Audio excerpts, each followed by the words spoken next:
Hello and welcome students. स्वागत है आपका मेरे यूट्यूब चैनल सुमित सिंह कालिया पे। और आज के वीडियो में हम बात करने वाले हैं 6th क्लास के चैप्टर 3 हिस्ट्री का चैप्टर होने वाला है। ये चैप्टर का नाम है आरंभिक नगर। अब देखिए, काफी टाइम निकल गया, बीच में मैं क्लासेस नहीं ले पाया था, तो वो कुछ पर्सनल रीजंस थे, तो उसके लिए मैं माफी चाहूंगा। लेकिन अब हमारी क्लासेस रेगुलर होने वाली हैं। तो आज के चैप्टर में हम पढ़ेंगे आरंभिक नगर। पहले के जो दो चैप्टर पढ़े, तो देखिए बेसिक ये चीज ऐसी रहेगी कि जैसे ये 6th क्लास की हिस्ट्री की बुक है, तो ये उन लोगों के लिए, जैसे अगर 6th क्लास का कोई बच्चा पढ़ रहा है तो उसके लिए तो ये जरूरी है ही। बाकी अगर कोई कॉम्पिटिटिव एग्जाम की तैयारी अगर आप कर रहे हैं और अगर उसके लिए आपको अपनी हिस्ट्री प्रिपेयर करनी है और अगर आप एनसीईआरटी के थ्रू ही उसको कर सकते हैं, तो ये आपके लिए बहुत बेसिक सी चीज रहेगी। और ये जो नॉन ह्यूमैनिटीज के बच्चे हैं, जैसे साइंस फील्ड से आने वाले हैं, कॉमर्स फील्ड से आने वाले हैं, उन बच्चों के लिए बहुत इंपॉर्टेंट हो जाती है। तो हम इसको बिल्कुल एक, जैसे 6th क्लास के बच्चों को पढ़ाते हैं, मैं उसी प्रकार से पढ़ाऊंगा कि अगर कोई छोटा बच्चा क्लास ले रहा है तो उसको कोई प्रॉब्लम नहीं हो। और बाकी अगर कोई कॉम्पिटिटिव एग्जाम की तैयारी करने वाला बच्चा अगर क्लास ले रहा है तो उसको तो वैसे भी कोई तैयारी करने में दिक्कत नहीं होगी, क्योंकि उसको पता है कि कौन सी चीजें मेरे को कैप्चर करनी है और कौन सी चीजें छोड़नी है। तो जो चीजें बेसिक होंगी वो आप इग्नोर कर सकते हैं, और जो आपके लिए इंपॉर्टेंट है वो मैं सारी की सारी चीजें आपको समझाता चलूंगा। तो हम इसको बहुत अच्छे तरीके से कंप्लीट कर लेंगे, ठीक है। तो देखिए, स्टार्ट करते हैं। चैप्टर का नाम है आरंभिक नगर। अब आपको पता होगा कि अगर हम हिस्ट्री की क्लास को स्टार्ट कर रहे हैं तो हिस्ट्री के लिए हमें एंशियंट हिस्ट्री से स्टार्ट करना पड़ेगा, क्योंकि हिस्ट्री का मतलब ही क्या होता है? इतिहास जो बीत चुका है। तो बीत चुका वो चीज पास्ट में है, तो हमें एंशियंट टाइम से ही स्टार्ट करना पड़ेगा। तो उसके लिए यहाँ पे चीजें बताई गई है कि किस प्रकार से जो हमारी हिस्ट्री है उसको हमने डिस्कवर किया है, और फिर उससे आगे हमें किस प्रकार की नॉलेज मिलती गई। तो देखिए, पुराने भवन का संरक्षण, यहाँ पे हमें क्या बताया गया है? जो पुरानी बिल्डिंग्स मिली थी, जो पुरानी सभ्यता मिली थी हमें, सिविलाइजेशंस जो मिले थे, उनके बारे में हम इस चैप्टर का बहुत बेसिक से पढ़ने वाले हैं, ठीक है। तो देखिए, जसपाल और हरप्रीत अपने घर के पास की गली में क्रिकेट खेल रहे थे। तो देखिए, अगर छोटा बच्चा कोई होगा तो उसको इसी प्रकार की लैंग्वेज से समझा सकते हैं ना, तो उस हिसाब से चीज दी गई है।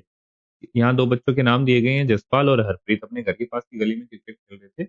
उन्होंने देखा कि कुछ लोग उस खंडर घर की तारीफ कर रहे थे, जिसे गली के बच्चे भूतहा घर कहते हैं। एक ने कहा, इसकी वास्तुकला तो देखो, क्या आपने कहीं लकड़ी पर इतनी सुंदर नक्काशी देखी है? दूसरी महिला ने कहा, हमें मंत्री जी को पत्र लिखकर कहना चाहिए कि वह इस खूबसूरत घर को सुरक्षित रखने के लिए इसकी मरम्मत कराने की व्यवस्था करें। तो देखिए, यहाँ पे जो सारा का सारा सीन हमें दिया गया है, इसमें क्या है कि जसपाल और हरप्रीत दो बच्चे हैं, वो गली में क्रिकेट खेल रहे हैं, और वहां पे कुछ लोग खड़े हैं दूसरे, जो एक घर की तारीफ कर रहे हैं जो खंडर जैसा दिखता है। तो उनमें से कुछ लोग बोल रहे हैं कि इस घर की वास्तुकला देखो कितनी प्यारी है। कुछ लोग बोलते हैं कि क्या आपने लकड़ी पर इतनी सुंदर नक्काशी देखी है? जो लकड़ी के ऊपर जो डिजाइनिंग का काम होता है उसको नक्काशी बोलते हैं। तो इस प्रकार से वो इन लोगों के बीच की कन्वर्सेशन, बातचीत बताई गई है। यहाँ पे एक बोलती है कि हमें मंत्री जी को पत्र लिखकर इसकी मरम्मत करवाने के लिए बोलना चाहिए, क्योंकि अगर इसकी मरम्मत नहीं होगी तो वो गिर जाएगा। तो मोटा-मोटा यहाँ पे बच्चों को बताने की कोशिश की जा रही है कि जो पुरानी बिल्डिंग्स होती हैं, वो कुछ-कुछ बिल्डिंग्स पुरातत्व विभाग के अंडर आती हैं। उनकी वास्तुकला को बचाए रखने के लिए उनकी मरम्मत करवाना, उनको प्रोटेक्शन, उनका संरक्षण करना ज़रूरी हो जाता है। ये सुनकर जसपाल और हरप्रीत सोचने लगे कि इस पुराने खंडर से लोगों का इतना लगाव क्यों हो सकता है? जब देखिए बच्चे हैं तो वो तो उसी प्रकार से अपनी चीज़ें सोचेंगे ना। अब आता है यहाँ पे हड़प्पा की कहानी। हड़प्पा नाम आपने सुना होगा कि किस चीज के लिए हम हड़प्पा को जानते हैं। हड़प्पा हमारी एक सिविलाइजेशन थी, जो मतलब जो हमारे पूर्वज थे पुराने, वो किस प्रकार से रहा करते थे, वो सारी की सारी चीजें हमें इसके अंदर देखने को मिली है। अक्सर पुरानी इमारत अपनी कहानी बताती है। लगभग 150 साल पहले जब पंजाब में पहली बार रेलवे लाइन बिछाई जा रही थी, तो इस काम में जुटे इंजीनियरों को अचानक हड़प्पा पूरा स्थल मिला। कौन सा पूरा स्थल मिला? हड़प्पा पूरा स्थल मिला, जो आधुनिक पाकिस्तान में है। तो आज ये जो कि पुराने टाइम में, यहाँ पे आपने एक लाइन पढ़ी कि जब पंजाब में पहली बार रेलवे लाइन बिछाई गई, तो जब पार्टीशन तो 1947 में हुआ है, लेकिन यहाँ तो 150 साल पहले की बात हो रही है। तो जो पंजाब था वो पूरा कंप्लीट पंजाब था। लेकिन आज जो हड़प्पा है वो कहाँ जा चुका है? पाकिस्तान का जो पंजाब है वहां पे जा चुका है। उन्होंने सोचा कि एक ऐसा खंडर है जहां से अच्छी ईंटें मिलेंगी। ये सोचकर वे हड़प्पा के खंडरों से हजारों ईंटें उखाड़ ले गए, जिससे उन्होंने रेलवे लाइन बिछाई।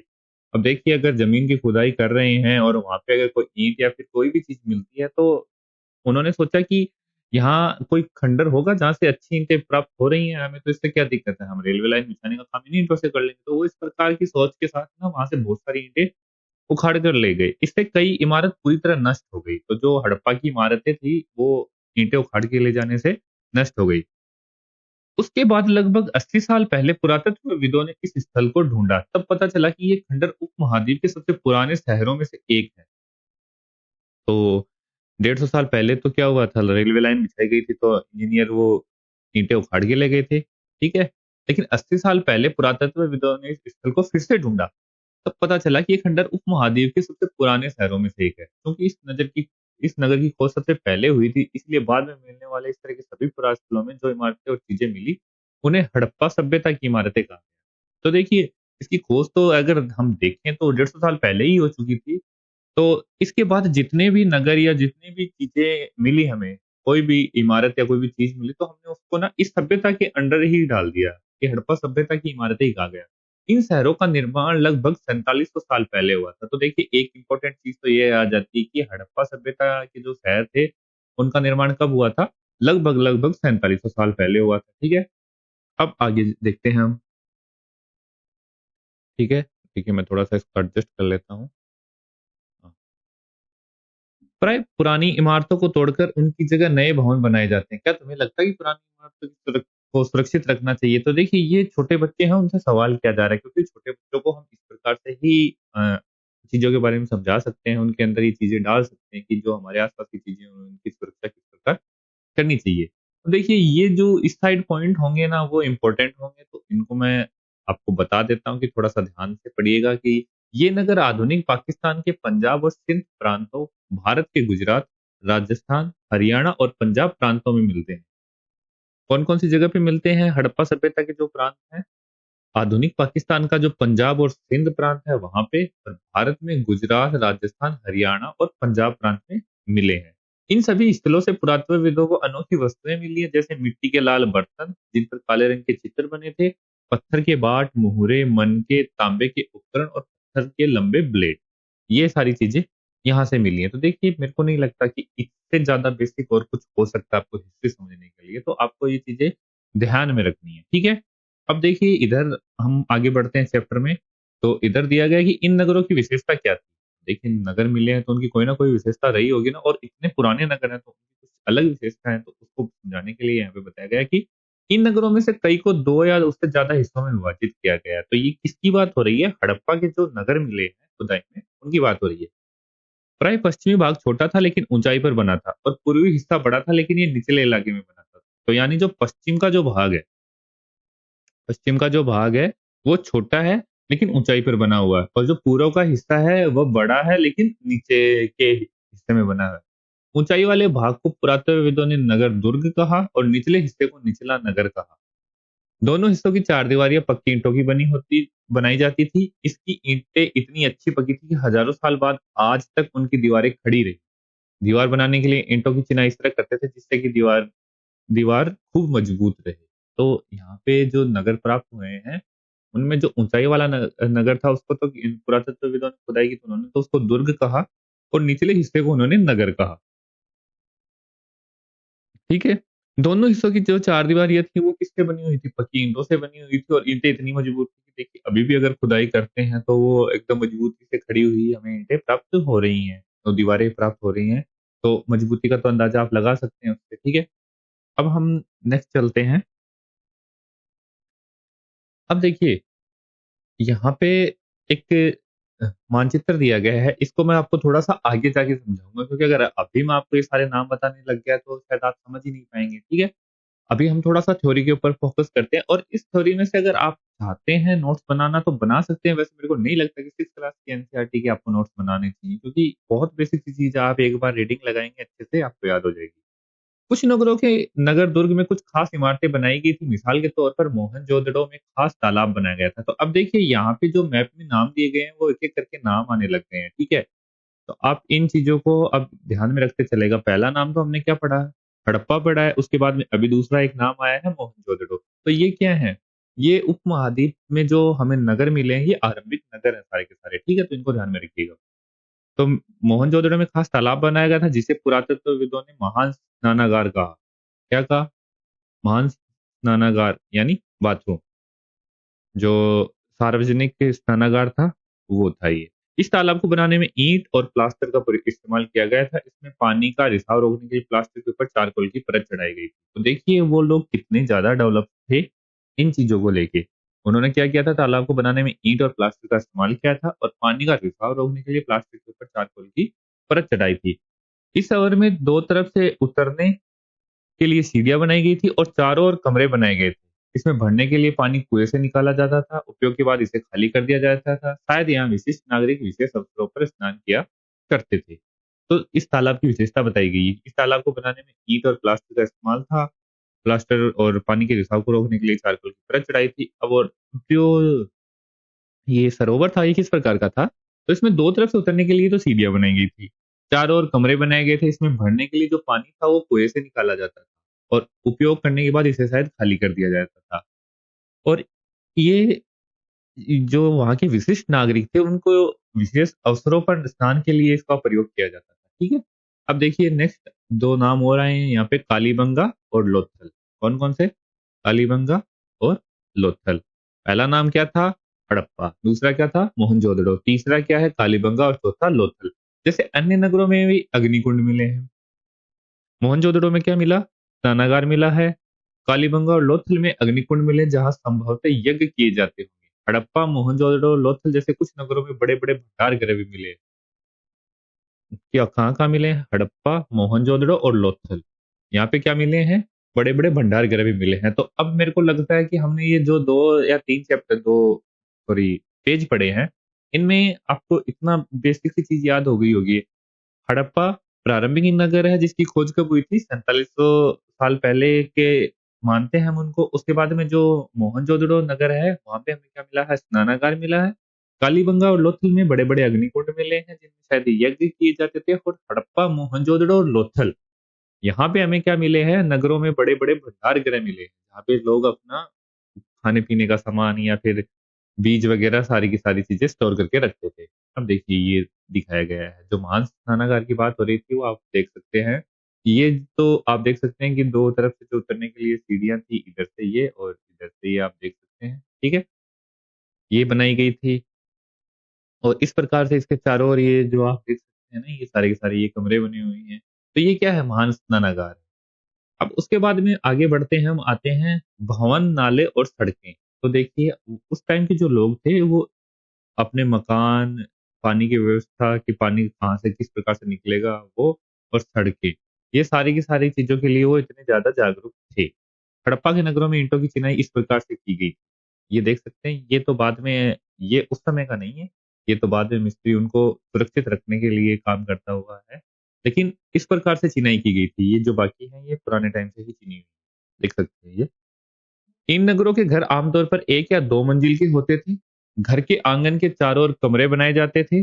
अधिकांश घरों में एक अलग स्नानागार होता था और घरों में कुएं भी होते थे। क्या क्या होता था? इन नगरों के घर आमतौर पर एक या दो मंजिल के होते थे। कितने? सिंगल स्टोरी या डबल स्टोरी मकान होते थे। घर के आंगन के चारों ओर कमरे बनाए जाते थे, यानी बीच में आंगन होता था, जैसे जो स्नानागार था ना वो देखा आपने, और उसके चारों ओर ऐसे कमरे बनाए जाते थे। इस प्रकार के घर यहाँ पे मिले हैं। अधिकांश घरों में एक अलग स्नानागार होता था और घरों में कुएं भी होते थे। तो हर सब लोग हाइजीनिक लग रहे हैं जिस प्रकार की हम चीजें पढ़ रहे हैं कि एक अलग स्नानागार होता था और घरों में खुद के पर्सनल यूज के लिए कुएं भी बने होते थे। कई नगरों में ढके हुए नाले थे। इन्हें सावधानी से सीधी लाइन में बनाया जाता था। हर नाली में हल्की ढलान होती थी ताकि पानी आसानी से बह सके। तो यहाँ पे अब नालियों की बात बता रहे हैं कि नालियां किस प्रकार की बनी थी। नालियों में क्या था कि ढके हुए नाले थे और सीधी लाइन में बनाए गए थे और हर नाली में हल्की सी ढलान होती थी ताकि पानी आसानी से बह के निकल जाए, रुके नहीं नाली में। अक्सर घरों की नालियों को सड़कों की नालियों से जोड़ दिया जाता था जो बाद में बड़े नालों में मिल जाती थी। तो ये सारे के सारे जो थे वो ग्रिड पद्धति में बने हुए नगर हैं। ठीक है।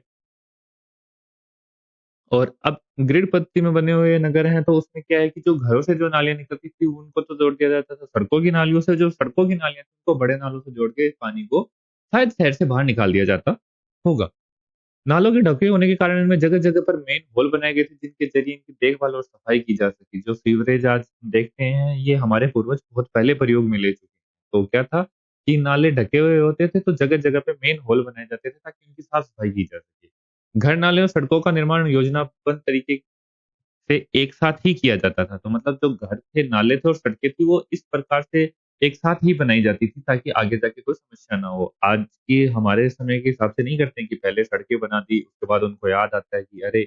नाले बनाने तो रह गए हैं, तो फिर उन सड़कों को वापस तोड़ देते हैं, फिर नाले डालते हैं। तो मतलब इस प्रकार से नहीं होता था, वो सारे के सारे काम एक साथ ही कर देते थे। यहाँ पर वर्णित घरों और पिछले अध्याय में वर्णित घरों में तुम्हें क्या अंतर दिखाई देता है? कोई 2 अंतर बताइए। तो ये बच्चों आपके लिए क्वेश्चन रहने वाला है कि यहाँ पे आपको मैंने घर दिखा दिए और जो पहले 2 चैप्टर गए हैं, उनके घर भी आपने देखे हैं। तो अब आप मेरे को बताएँगे कि इनमें आपको क्या डिफरेंस दिखाई दिए। अब आता है नगरीय जीवन, कि नगरों में यहाँ जीवन कैसा था? हड़प्पा के नगरों में बड़ी हलचल रहा करती होगी, यहाँ पर ऐसे लोग रहते होंगे जो नगर की खास इमारतें बनाने की योजना में जुटे रहते थे। देखिए, नगर चाहे पुराने समय के हों, चाहे आज के समय के हों, वहाँ पे हलचल रहती ही होगी। और ये जो नगर में लोग रहते थे, ये यहाँ खास इमारतें बनाने की योजना में जुटे रहते होंगे। ये संभवतः यहाँ के शासक थे।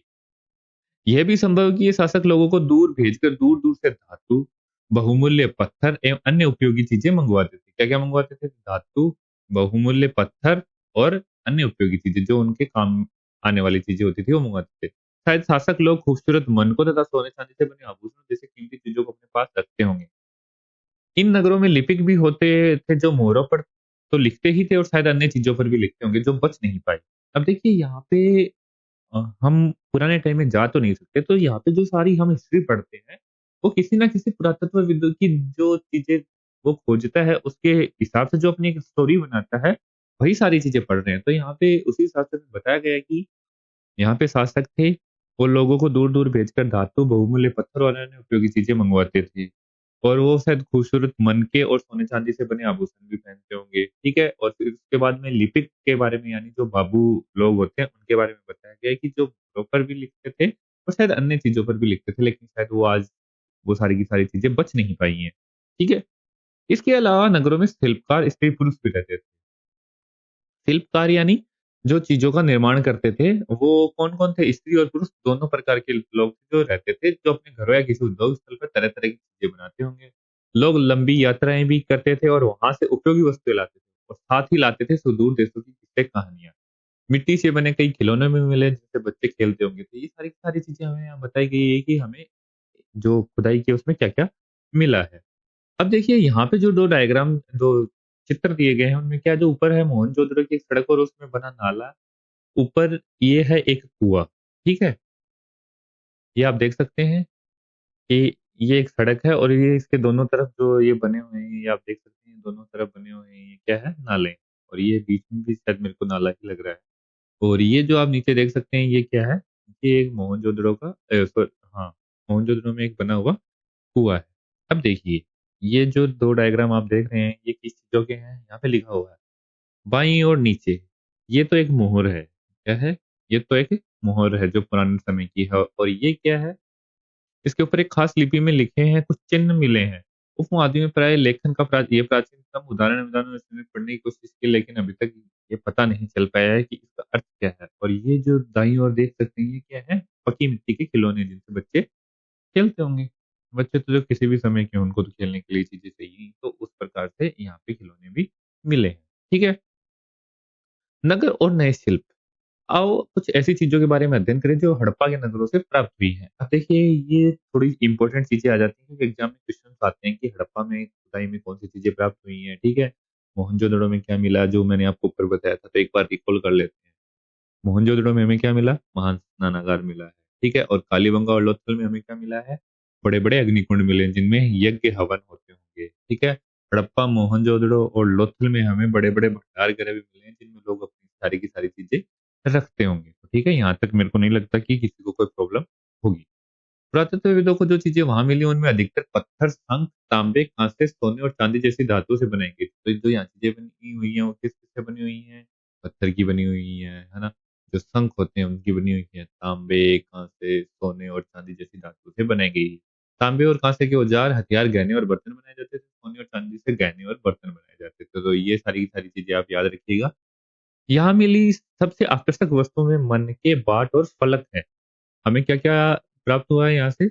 आकर्षक वस्तुओं का मतलब ये है कि ये थोड़ी सी यूनिक चीजें लगी। आकर्षक वस्तुओं में क्या है? मन के हैं, बाट हैं और फलक हैं। और ये आप देख सकते हैं यहाँ पे, ये बाट हैं जिनसे हम वजन तोलते हैं ना चीजों का, वो उस समय के ये बाट हैं। ऊपर की बाट देखो कितने ध्यान से और उपयुक्त तरीके से इन बाटों को बनाया गया है। इन्हें चट पत्थर से बनाया गया है। इन्हें शायद बहुमूल्य पत्थर और धातु के तोलने के लिए बनाया गया है। ठीक है, ये आप देख सकते हैं। अब उसके बाद में ये जो नीचे डायग्राम है इसमें क्या है? मन के। इनमें से कई कार्लियन पत्थरों से बनाए गए थे। पत्थरों को काट कर और त्रास कर मन के बनाए गए। इनके बीच में छेद किए गए ताकि धागा डालकर माला बनाई जा सके। ये देख सकते हैं आप, ये धागा डाल के एक माला बनाई गई है। ठीक है। पत्थर के धारदार फलक, ये पत्थर के धारदार फलक। ठीक है। हड़प्पा सभ्यता के लोग पत्थर की मोहरें बनाते थे। इन आयताकार मोहरों पर सामान्यतः जानवरों के चित्र मिलते हैं। जो मोहर आपने ऊपर देखी थी वो क्या थी? उसके ऊपर एक जानवर का चिन्ह बना हुआ था और उसके ऊपर कुछ लिखा हुआ था, जो लिपि आज तक हमारे पुरातत्वविद या जो इतिहासकार हैं वो पढ़ नहीं पाए हैं। उसका कोशिश जारी है। जब पढ़ लेंगे तो हमें भी पता चल जाएगा कि उस पर क्या लिखा हुआ है। हड़प्पा सभ्यता के लोग काले रंग से डिजाइन किए गए खूबसूरत लाल मिट्टी के बर्तन बनाते थे। देखिए, जो गाँव के रहने वाले लोग हैं उन्होंने घड़े देखे होंगे। घड़े जो हमारे आते हैं वो लाल, पकने के बाद लाल रंग के हो जाते हैं और उन पे आज भी काले रंग से कुछ ना कुछ डिजाइनिंग की जाती है ताकि वो दिखने में आकर्षक लगे, सुंदर लगे। उसी प्रकार से बताया गया है कि हड़प्पा सभ्यता के लोग काले रंग से डिजाइन किए गए खूबसूरत लाल मिट्टी के बर्तन बनाते थे। ठीक है? अब यहाँ पे है कि संभवतः 7,000 साल पहले मेहरगढ़ में कपास की खेती होती थी।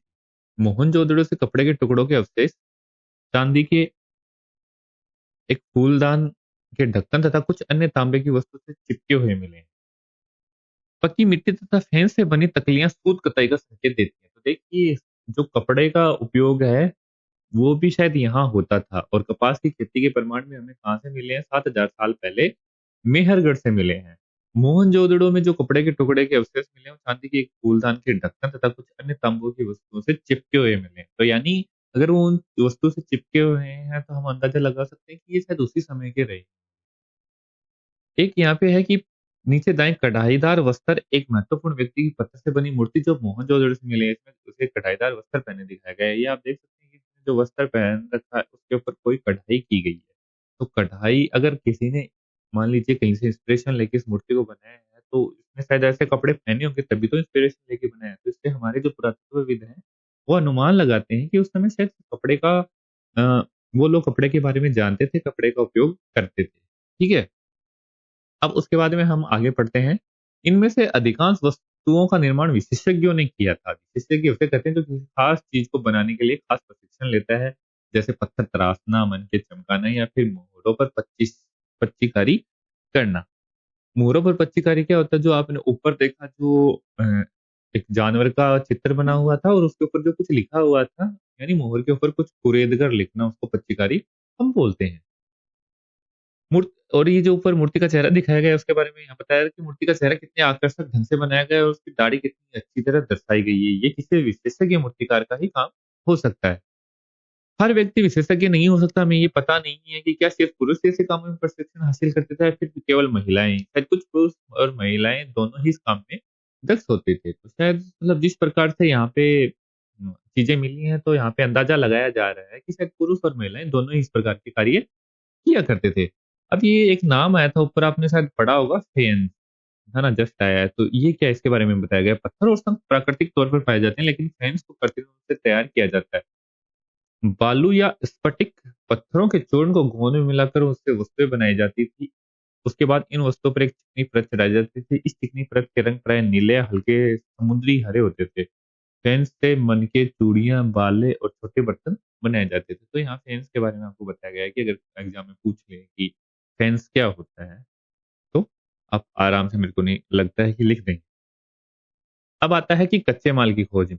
देखिए, कच्चा माल क्या होता है कि कोई भी चीज अगर आपको बनानी है तो उसके लिए जो रॉ मटेरियल जो उससे पहले चाहिए, जैसे मान लीजिए घड़ा बनाना है तो उसके लिए जो काली मिट्टी चाहिए उसको हम क्या बोलेंगे? कच्चा माल बोलेंगे। तो उसका यहाँ पे हमें बताया गया है कि कच्चा माल उन पदार्थों को कहते हैं जो या तो प्राकृतिक रूप से मिलते हैं या फिर किसान पशुपालक उनका उत्पादन करते हैं, जैसे लकड़ी या धातु के अयस्क प्राकृतिक रूप से उपलब्ध कच्चे माल है। ठीक है।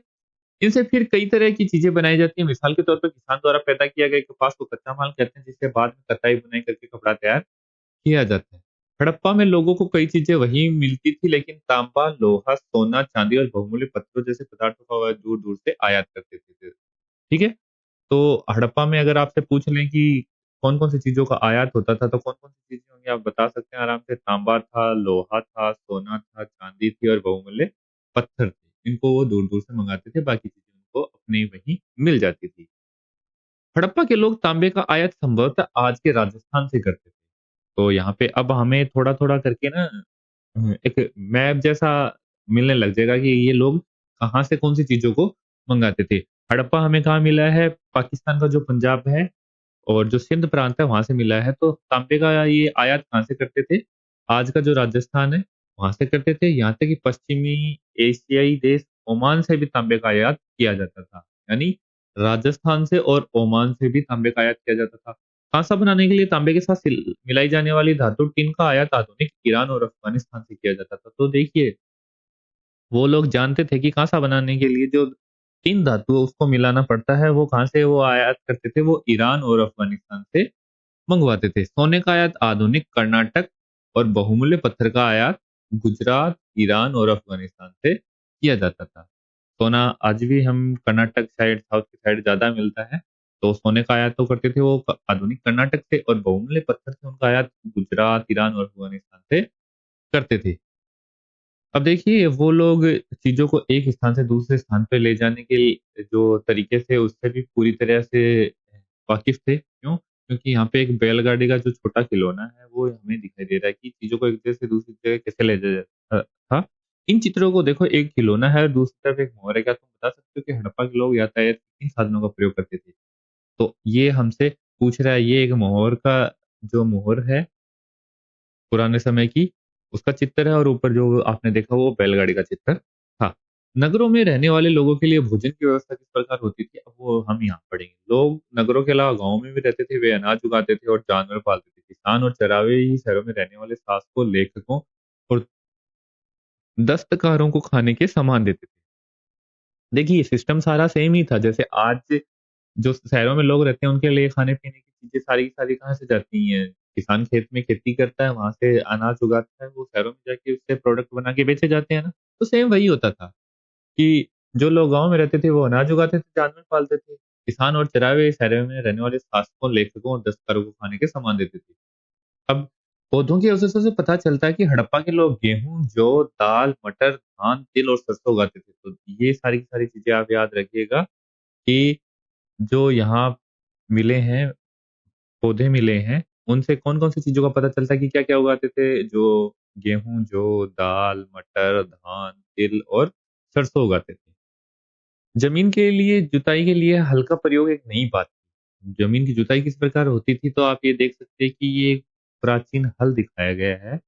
आज के हल भी इसी प्रकार के होते हैं, बस वो नई टेक्नोलॉजी से बनाए गए हैं, थोड़े साफ-सफाई से बनाए जाते हैं, बाकी कांसेप्ट सारा का सारा यही होता है। ठीक है? हड़प्पा काल के हल तो नहीं बच पाए क्योंकि वे प्राय लकड़ी से बनाए जाते थे, लेकिन एक हल के आकार के खिलौने मिले। इस क्षेत्र में बारिश कम होती थी, इसलिए सिंचाई के लिए लोगों को कुछ तरीके अपनाए होंगे। संभवतः पानी का संचय किया जाता होगा और जरूरत पड़ने से उससे फसलों की सिंचाई की जाती होगी। ठीक है। क्या होता था कि ये जो एरिया था, यहाँ पे बारिश कम होती थी, इसीलिए लोग क्या करते थे, पानी को बचाते थे, पानी को कलेक्ट करते थे, और फिर जब उससे जरूरत पड़ती थी तो फसलों की सिंचाई की जाती थी। हड़प्पा के लोग गाय, भैंस, भेड़ और बकरियां पालते थे। बस्तियों के आसपास तालाब और चारागाह होते थे, लेकिन सूखे महीनों में मवेशियों के झुंडों को चारा पानी की तलाश में दूर दूर तक ले जाया करता था।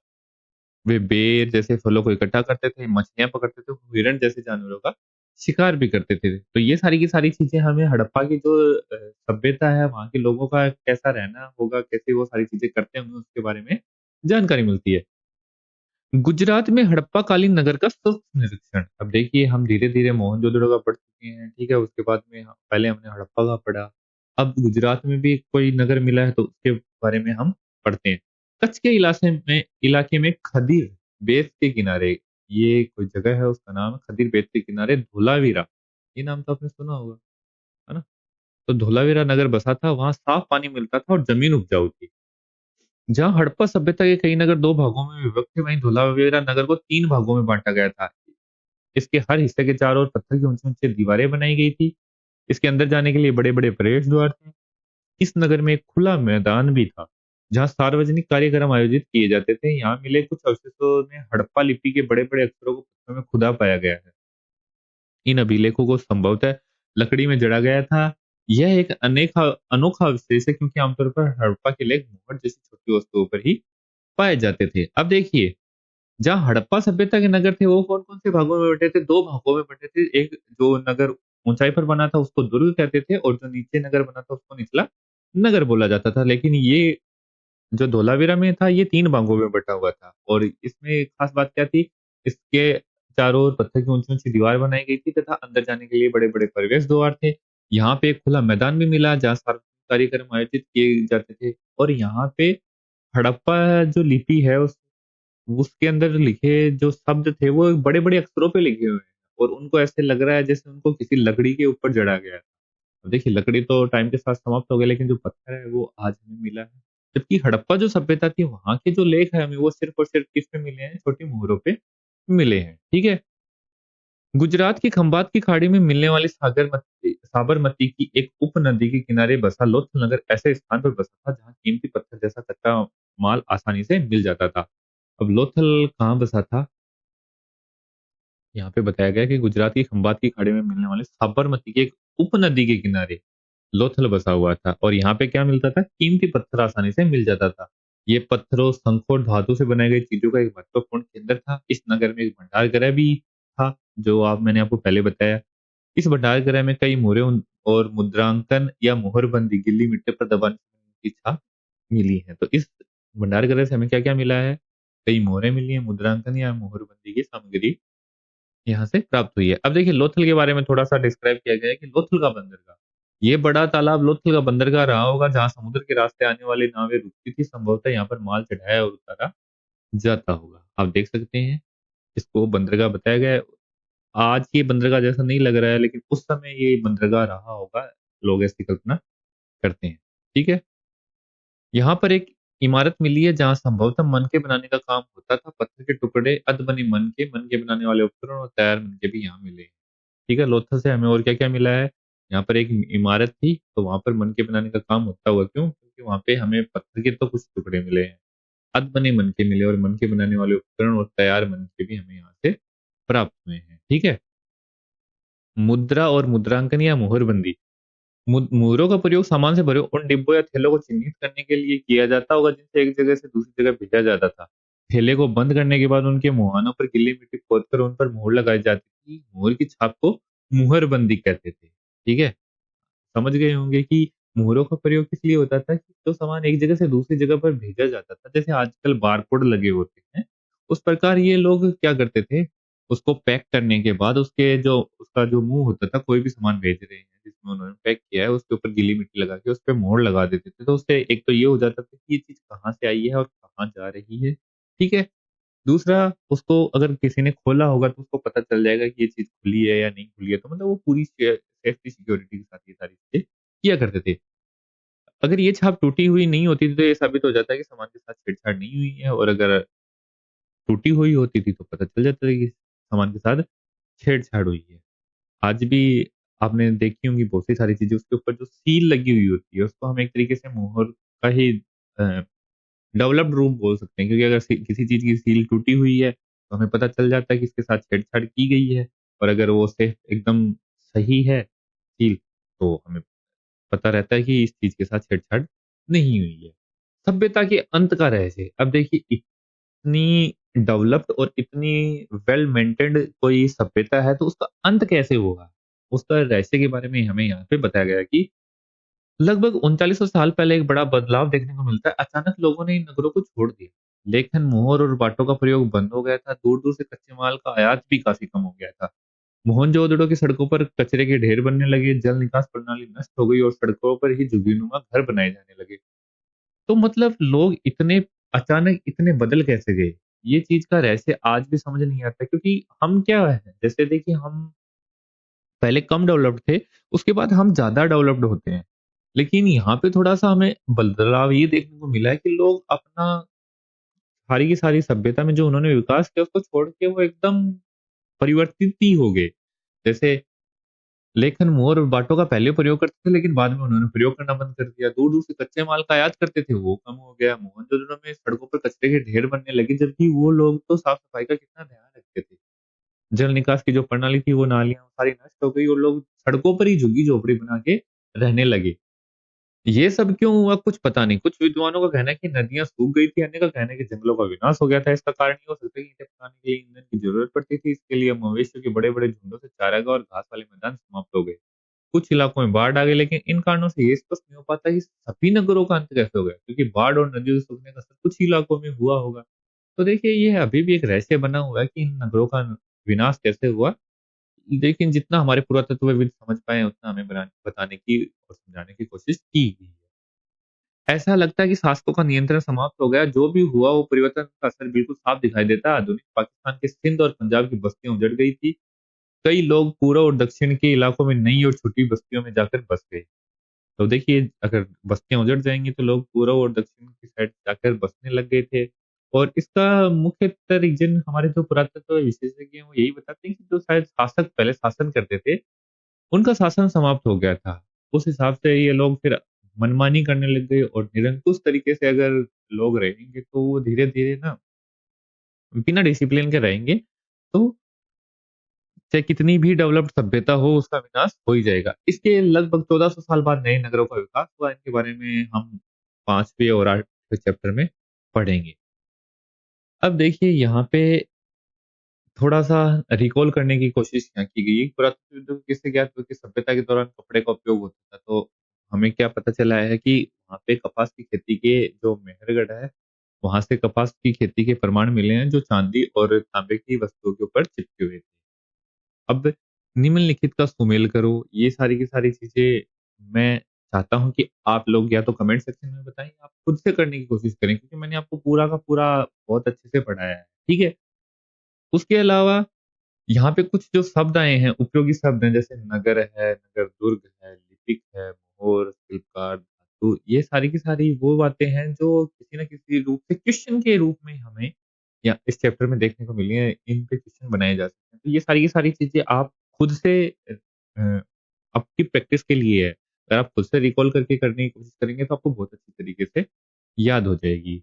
और इस चैप्टर में बस इतना ही था। और यहाँ पे थोड़ी-सी जो इम्पोर्टेंट तिथियाँ हैं, मैं वो आपको याद करवा देता हूँ। देखिए, ये जो कुछ महत्वपूर्ण तिथियाँ हैं, ये आप देख लीजिएगा। जैसे मेहरगढ़ में कपास की खेती लगभग 7000 साल पहले, ठीक है? नगरों का आरंभ कब हुआ? 4700 साल पहले। हड़प्पा के नगरों के अंत की शुरुआत कब हुई? 3900 साल पहले। और अन्य नगरों का विकास कब हुआ? लगभग 2500 साल पहले, क्योंकि अभी आपने पढ़ा था ना कि 1400 वर्ष पश्चात नए नगरों का निर्माण हुआ। तो उस हिसाब से यहाँ पे 2500 साल पहले जो अन्य नए नगर हैं, उनका निर्माण हुआ। तो ये सारी की सारी चीज़ें मेरे हिसाब से आपको याद रहेंगी। चैप्टर हमने बहुत अच्छी तरीके से कंप्लीट किया है। अगर आपको कोई भी परेशानी है, कोई भी दिक्कत आती है, तो आप कमेंट सेक्शन में पूछ सकते हैं। मैं नेक्स्ट जो वीडियो होगा उसमें आपके सारे के सारे पीछे के डाउट क्लियर करने की कोशिश करूँगा। बाकी आज के वीडियो में इतना ही। मिलते हैं नेक्स्ट वीडियो में। अगर आपको ये वीडियो अच्छा लगा तो वीडियो को लाइक कीजिएगा, चैनल को सब्सक्राइब कीजिएगा, अपने दोस्तों के साथ जो भी छोटे बच्चे हैं जो 6-7 क्लास के, उनके साथ शेयर कीजिएगा। जो बड़े लोग कंपटीशन की तैयारी कर रहे हैं उनके साथ भी शेयर कीजिएगा। चैनल को सब्सक्राइब करके बेल आइकन जरूर दबाइएगा। मैं मिलता हूँ आपसे नेक्स्ट वीडियो में। तब तक के लिए जय हिंद, वंदे मातरम।